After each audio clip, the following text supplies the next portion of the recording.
Bună ziua, domnilor și domnilor! Bine v-am găsit la un daily vlog care nu știu ce să vă povestesc, că eu, da, chiar habar n-am ce să vă povestesc.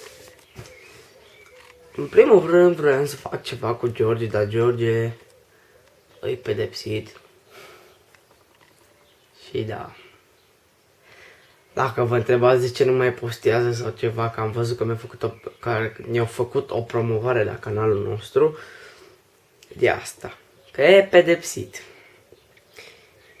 Dacă n-ați mai văzut clipuri în ultima perioadă, a fost că am avut tezele, nu știu, nu știu, habar n-am avut chef să filmez, nu știu. Și dacă nu stă freza, nu-i vina mea, e vina frezei. Mi-am făcut-o, dar nu stă. Și da.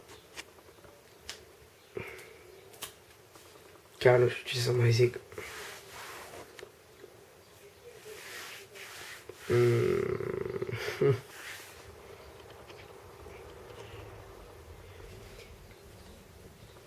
Sper că nu vă supărați că n-am mai postat, chiar dacă acum o să fie ceva de genul, wow, ai și tu 20 de abonați maxim și zici să nu vă supărați că ai postat, what the fuck, în fine.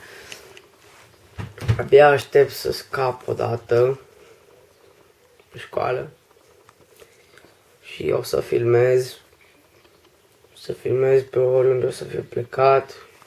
Cred că o să filmez și de ziua lui tata. De genul, nu știu, o să fiu la cabană.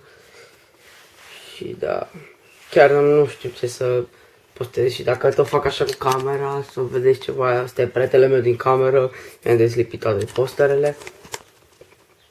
Și da.